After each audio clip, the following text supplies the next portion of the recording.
today we are going to study chapter 17, care and maintenance of fabrics. In this chapter we will understand the aspect of care and maintenance of different fabrics. We will also know the procedure of removing different stains and identify the process of laundry, and we can describe the role of water, soaps and detergent in laundering, and we can describe use and care of the fabric in relation to their property. Okay, so in previous chapters we have already learned about the significance of fabric around us. हमने fabrics के बारे में पढ़ा है और उनका हमारी life में क्या इंपॉर्टेंस है, that we have already studied. Okay, as you know they protect and enhances humans and their surroundings. Fabrics क्या करते हैं, हमारे आसपास के एटमॉस्फेयर को एनहांस करते हैं, हमारी लाइफस्टाइल को एनहांस करते हैं. So care and maintenance of fabric products.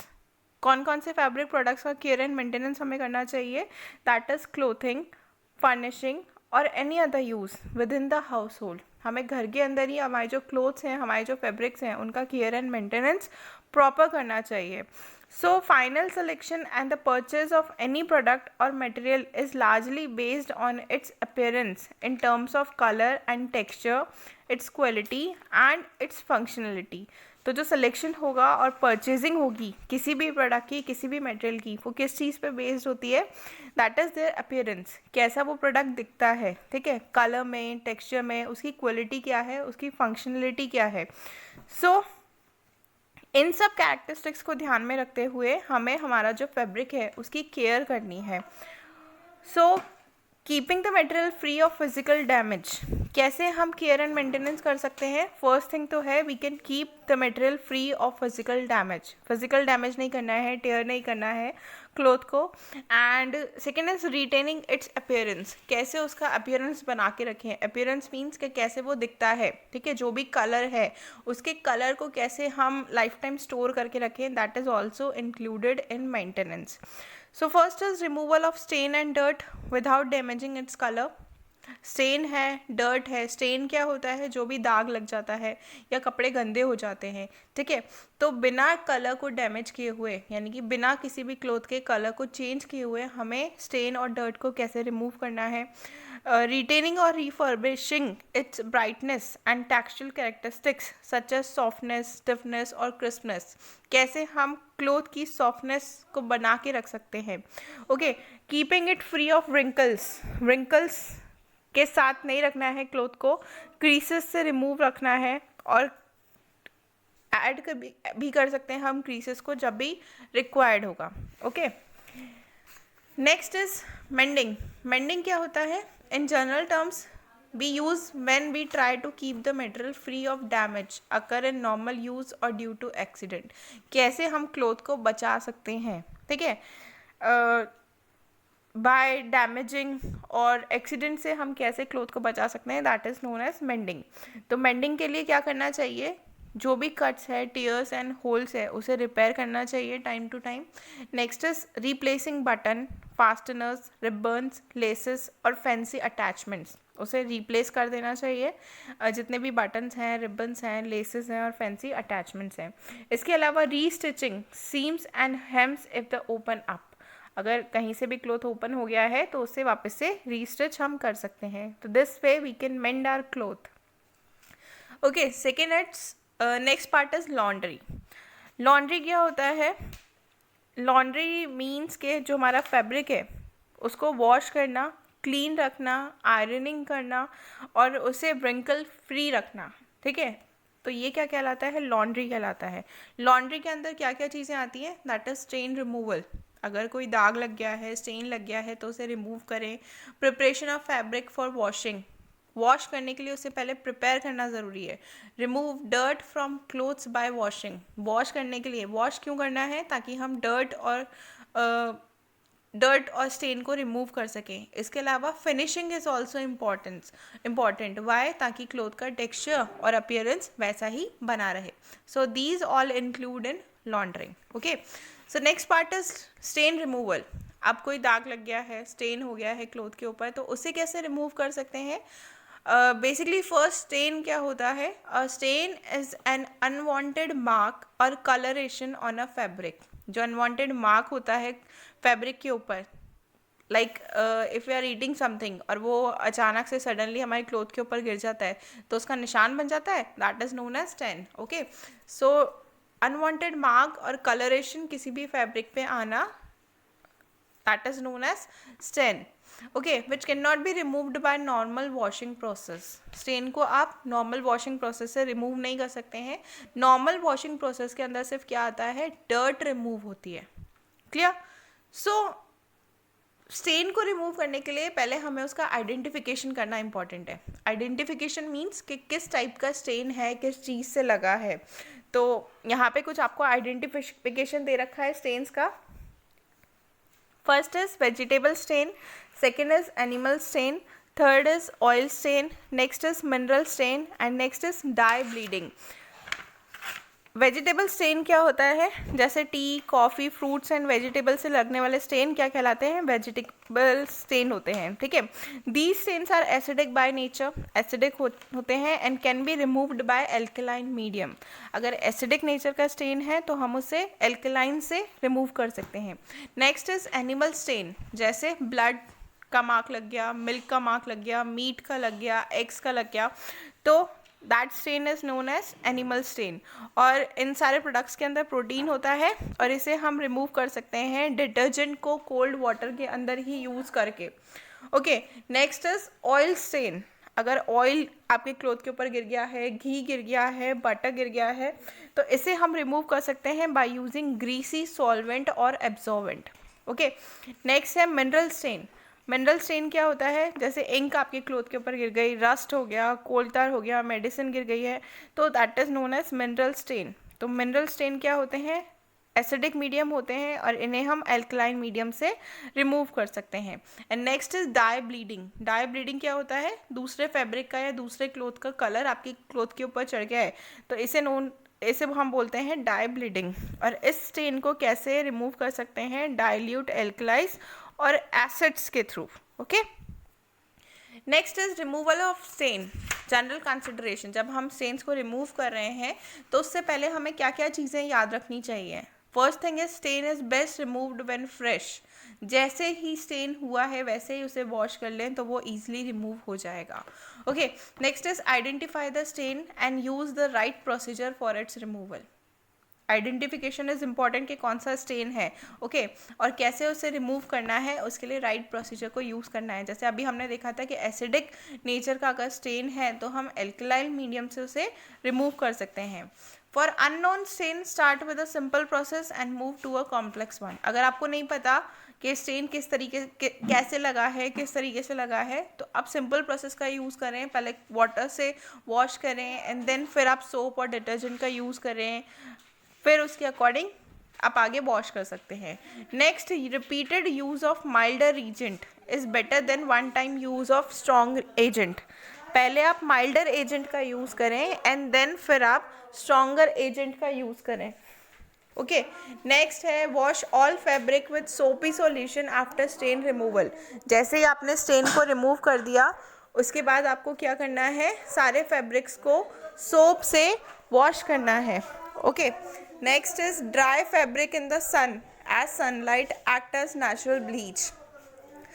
Wash करने के बाद, स्टेन को रिमूव करने के बाद वॉश करना है और वॉश करने के बाद उसे सन ड्राई करना है, यानी कि धूप में सूखने के लिए रख देना है. नेक्स्ट है for delicate fabric try out the chemical on a small portion of fabric. Delicates fabric है यानी कि बहुत ही ज़्यादा कॉस्टली आपका फैब्रिक है, जैसे सिल्क होता है, तो उसके ऊपर से स्टेन को रिमूव करने के लिए जो आप प्रोसीजर को यूज़ कर रहे हैं वो उस पर्टिकुलर स्टेन पर ही करें, पूरे फैब्रिक के ऊपर नहीं करें. ओके, नेक्स्ट है टेक्निक्स ऑफ स्टेन रिमूवल. कौन कौन सी टेक्निक्स हो सकती हैं स्टेन रिमूवल के लिए. First is scraping, second is dipping, third is sponging and the next one is drop method. Scraping means जो सरफेस, जहाँ पे सरफेस स्टेन लगा है, ठीक है, उसे स्क्रैप करके धीरे धीरे नाइफ के थ्रू भी आप इसे रिमूव कर सकते हैं. Next is dipping. क्या करना है, रीजन के अंदर आपको उसको डिप करके रखना है थोड़ी देर के लिए. स्पॉन्जिंग में हम क्या करेंगे, पहले स्टेन को फ्लैट सरफेस पे रखेंगे, दैट मीन्स फैब्रिक को फ्लैट सरफेस पे रखेंगे और जहाँ पे स्टेन लगा हुआ है वहाँ पे रीजेंट को अप्लाई करके स्पॉन्ज से पुश करेंगे, इससे भी स्टेन निकल जाता है। Okay, next is drop method. Drop method यानी कि एक बाउल में स्टेन को रख देना है थोड़े टाइम के लिए स्ट्रेच करके, और उसके ऊपर से रीजेंट को पुट करना है ड्रॉप बाय ड्रॉप। ठीक है, this is known as drop method. Next है stain removal reagent for stain removal. यहाँ पे रिमूवर्स, कौन कौन से स्टेन रिमूवर्स होते हैं और कौन कौन से रीजेंट्स होते हैं वो आपको बताया गया है। So first is grease solvent, second is grease absorbent, third is emulsifier, next is acidic reagent, next is alkaline reagent and the next is bleaching agents. ठीक है, इन सब चीज़ों का हम यूज़ कर सकते हैं और ये सारे क्या कहलाते हैं, स्टेन रिमूवर्स। जैसे ग्रीसी सॉल्वेंट है कौन सा, turpentine, kerosene, white petrol, methylate, spirit, acetone, carbon tetrachloride, ये सब क्या है, ग्रीस सॉल्वेंट है। Next is grease absorbent. Grease absorbent कौन कौन से होते हैं, brand, fuller earth, talcum powder, starch, French chalk. Next is emulsifier. Emulsifier कौन कौन से रीजन्स होते हैं, soap and detergent. Acidic reagents कौन कौन से हैं, acidic vinegar, oxalic acid, lemon, tomato, sour milk और curds. Next is alkaline reagents कौन कौन से होते हैं, such as ammonia, borax, baking soda. और ब्लीचिंग एजेंट्स कौन कौन से होते हैं, जैसे sunlight, sodium hypochloride, sodium perborate, hydrogen peroxide. और इसके अलावा रिड्यूसिंग ब्लीचेस हम यूज़ करते हैं, sodium hydrosulphide, sodium bisulphate, sodium thiosulphate. Okay, ये सारे क्या है, स्टेन रिमूवर्स, या हम इन्हें रीजेंट्स भी बोल सकते हैं स्टेन रिमूवल के लिए। Next is removal of the dirt. कैसे हम डर्ट को रिमूव करें, अभी हम बात कर रहे थे स्टेन को कैसे रिमूव करना है, और नेक्स्ट प्रोसेस इज डर्ट को कैसे रिमूव करें। एक्चुअल में जो क्लीनिंग प्रोसेस है that we are going to study. So dirt क्या है, that is the term applied to grease, grime and dust jammed between the fabric structure. Dirt क्या होता है, जो आपके फैब्रिक के बीच में डस्ट आ जाती है, that is known as dirt. ठीक है, तो टू टाइप्स की डर्ट होती है। First which is held loosely on to the fabric, जो आपके फैब्रिक के बीच में बहुत लूजली होती है and can be removed easily. And the second is which is held tightly by means of sweat and grease. जैसे स्वेट होता है वो ईजिली उसका मार्क भी नहीं जाता है और वो स्मेल भी उसकी नहीं जाती है। ओके, तो इसके लिए हम अनदर मेथड का यूज़ करते हैं, और जो हमारे नॉर्मल क्लोथ्स हैं जिनमें फैब्रिक के बीच में डर्ट लूजली पैक्ड होती है, उसके लिए हम सिंपल वॉशिंग को यूज़ कर सकते हैं। ओके, तो 3 मेन मेथड है ग्रीस को हटाने के लिए, that is the by use of this solvent. Solvent को हम यूज़ कर सकते हैं, एब्जॉर्बेंट को यूज़ कर सकते हैं, और इमल्सीफायर्स का यूज़ कर सकते हैं। सॉल्वेंट और एब्जॉर्बेंट और emulsifier we have already studied. ठीक है, इमल्सीफायर के अंदर हम सोप और डिटर्जेंट का यूज़ करते हैं। सॉल्वेंट के अंदर हम ग्रीसी सॉल्वेंट और ग्रीसी एब्जॉर्बेंट होते हैं जिनको हम यूज़ कर सकते हैं। So water is also very useful. ठीक है, जब भी हमें क्लोथ को वॉश करना है तो हम ऑब्वियसली वाटर को तो यूज़ करते ही हैं। तो water is the most valuable agent used for laundry work. Pedesis क्या होता है, it is the movement of water particles. Cloth के बीच में जो वाटर पार्टिकल्स का मूवमेंट होता है that is known as pedesis. इसके अलावा हम सोप एंड डिटर्जेंट्स का यूज़ करते हैं to clean our cloth. Soap and detergents किस फॉर्म में अवेलेबल होते हैं, पाउडर फॉर्म में अवेलेबल है, फ्लेक्स में अवेलेबल है, बार में अवेलेबल है, लिक्विड फॉर्म में अवेलेबल है। सोप एंड डिटर्जेंट के अलावा सर्फिकेंट भी होते हैं। सर्फिकेंट क्या करते हैं, that are the ingredients in laundry detergent, also work to keep the remove soil suspended in the wash water. एक बार जो वाटर से आपने वॉश कर लिया उसमें फिर सॉइल तो निकल गई, बट उसके अलावा जो सब्सटेंस आपके फैब्रिक के साथ अटैच रहते हैं उसे रिमूव करने के लिए हम सर्फिकेंट का यूज़ करते हैं। Okay, so here are some difference between soaps and detergent. Soap और डिटर्जेंट के बीच में आपको डिफरेंस भी गिवन है। First one is the soap possess a number of qualities that make them preferable to detergent। Soap के अंदर कुछ क्वालिटीज़ होती हैं जो डिटर्जेंट से ज़्यादा हेल्पफुल होती है, या फिर हम सोप को प्रेफर क्यों करते हैं डिटर्जेंट से ज़्यादा? Actually they are the natural product. Soap क्या है? नेचुरल प्रोडक्ट है, लेस हार्मफुल है स्किन के लिए और एनवायरनमेंट के लिए। Soaps are biodegradable and do not create pollution. Soap biodegradable होते हैं, पोल्यूशन को क्रिएट नहीं करते रिवर एंड स्ट्रीम में। And soap is not effective in hard water. Soaps को आप हार्ड वाटर के साथ यूज़ नहीं कर सकते हो। इसके अलावा soap is less powerful than synthetic detergent. जो सिंथेटिक डिटर्जेंट होते हैं उनके कंपैरिजन में अगर हम सोप को यूज़ कर रहे हैं तो वो ज़्यादा इफेक्टिव नहीं होते हैं। इसके अलावा जो डिटर्जेंट्स हैं that are specifically engineered for each cleaning task. तो एक्चुअल में इन्हें डिटर्जेंट्स को किस में यूज़ किया जाता है? वॉशिंग मशीन्स के अंदर। और सोप को तो हम हैंड लॉन्ड्री में यूज़ कर सकते हैं, right. Next is method of washing.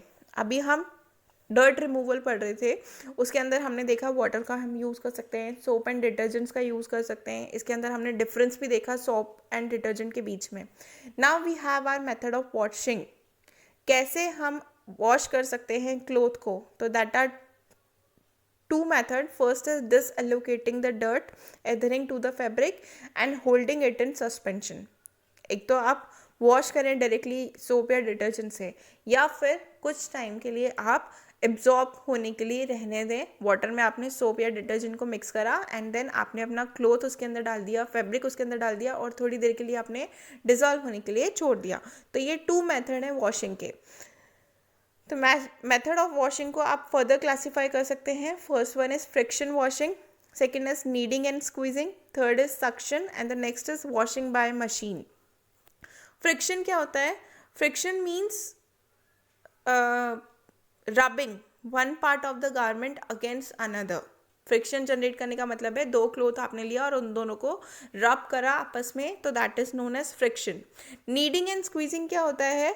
जैसा कि आप नेम से देख सकते हैं, इसके अंदर आप रब भी कर रहे हैं हैंड से और किसी भी आर्टिकल से उसके ऊपर जेंटली प्रेस भी कर रहे हैं, ठीक है। नेक्स्ट है सक्शन वॉशिंग। सक्शन वॉशिंग क्या होता है? जैसे टॉवल्स हैं, ब्लैंकेट्स हैं, इनको आप ब्रश नहीं कर सकते, तो आप क्या करेंगे? सक्शन वॉशिंग, उसे कुछ देर के लिए नीडिंग एंड स्क्वीजिंग टेक्निक के थ्रू भी आप इस पर यूज़ कर सकते हैं और थोड़ी देर के लिए वाटर के अंदर डिटर्जेंट या सोप डाल के आप उसे रख देंगे तो भी वो क्लीन हो जाते हैं। एंड नेक्स्ट है आपका machine washing. Machine washing means आपने मशीन के अंदर वाटर डाला, क्लोथ डाला एंड देन आपने उसके अंदर डिटर्जेंट्स का यूज़ किया एंड मशीन्स क्या करती हैं? ऑटोमेटिकली मूव करके क्लोथ्स को वॉश करती हैं। That is the machine washing. Okay, that's it. Thank you everyone.